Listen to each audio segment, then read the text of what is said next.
कार्तिक माह के शुक्ल पक्ष की एकादशी तिथि को खाटू श्याम का जन्मोत्सव मनाया जाता है।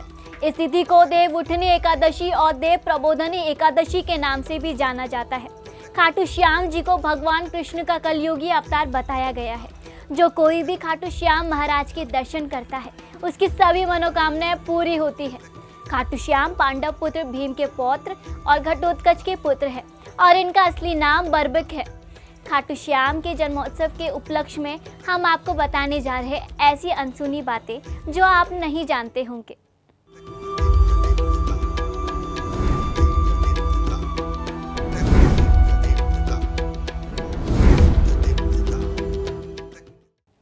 नमस्कार, आप देख रहे हैं सुदर्शन धर और मैं हूं आपके साथ सोनम गुरु। बर्बरिक, जिनको खाटू श्याम के नाम से भी जाना जाता है, वे देवी माता के बहुत बड़े उपासक हैं। देवी माँ के वरदान से उनको 3 दिव्य बाण की प्राप्ति हुई थी जो अपने लक्ष्य को भेद कर वापस आ जाते हैं, इसलिए बर्बरिक अजय थे। वे अपने पिता घटोत्कच से भी ज्यादा मायावी और शक्तिशाली है। खाटू श्याम बाबा दुनिया के सबसे बेहतरीन धनुधर भी है। उनसे बड़े धनुधर केवल श्री राम है। यहाँ तक कि वे महाभारत के अर्जुन और कर्ण से भी बड़े धनुधर है। खाटू श्याम का मंदिर बहुत प्राचीन है, लेकिन वर्तमान मंदिर की आधारशिला साल 1720 में रखी गई थी। इतिहासकार बताते हैं कि औरंगजेब की सेना ने इस मंदिर को नष्ट कर दिया था।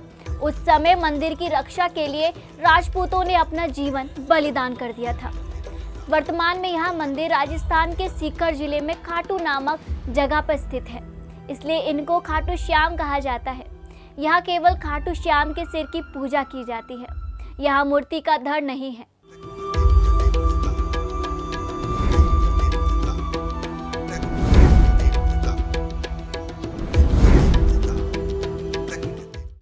महाभारत युद्ध खत्म होने के बाद भगवान कृष्ण ने बर्बरिक के सिर को आशीर्वाद देकर रूपवती नदी में बहा दिया था। कलयुग शुरू होने के बाद सिर को खाटू गांव में पाया गया। यह गांव कलयुग शुरू होने तक अनदेखा था। बताया जाता है कि जहां पर वह सिर था वहां गाय के थन से स्वतः ही दूध निकलने लगा। जब उस जगह को खोदा गया तो वहां खाटू श्याम बाबा का सिर मिला। तब उस समय के राजा रूप सिंह चौहान को सपने में एक सिर को मंदिर के अंदर स्थापित करने के लिए कहा गया था। तब राजा ने मंदिर का निर्माण करवाया और सिर को मंदिर के अंदर स्थापित किया गया।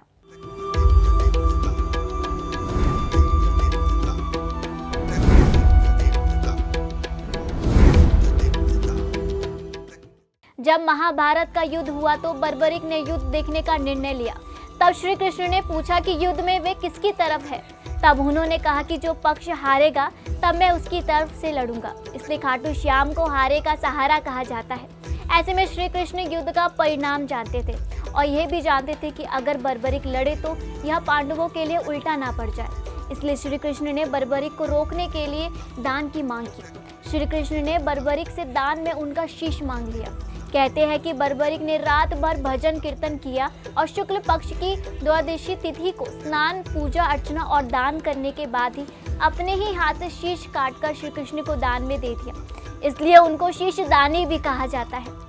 शीशदान करने के बाद भी बर्बरिक ने महाभारत युद्ध देखने की इच्छा जताई।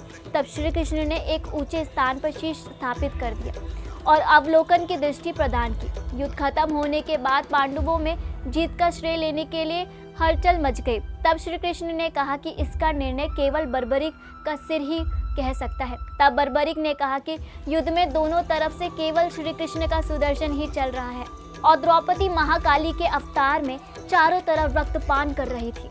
अंत में भगवान कृष्ण ने प्रसन्न होकर बर्बरिक को वरदान दिया कि कलयुग में तुम्हारी पूजा मेरे नाम चाम से की जाएगी और तुम्हारे नाम लेने से मात्र से कलयुग भक्तों का कल्याण होगा और सभी मनोकामनाएं पूरी होगी। खाटू श्याम एकादशी का महत्व चलिए आपको इस बारे में भी बताते हैं। श्याम बाबा का सबसे महत्वपूर्ण दिन हम आपको बताने जा रहे हैं क्योंकि उनका शुक्ल पक्ष की एकादशी मानते हैं, जिसकी पूजा 11 के नाम से की जाती है और उसके बाद द्वादशी के दिन उनकी लौ लेकर भोग में चूरमा बाटी बांटते हैं। अब आपके मन में ये ख्याल आया होगा कि क्यों एकादशी श्याम बाबा को ही प्रिय है। चलिए आपको ये भी बता देते हैं। वैष्णववाद के अनुयायी भगवान विष्णु की पूजा करते हैं और उनके रूप में श्री कृष्ण की पूजा करते हैं। एकादशी को भगवान विष्णु की पूजा का सबसे महत्वपूर्ण दिन माना जाता है। भगवान खाटू श्याम की पूजा कृष्ण के वरदान के कारण की जाती है, इसलिए उनका मुख्य दिन 11 माना जाता है।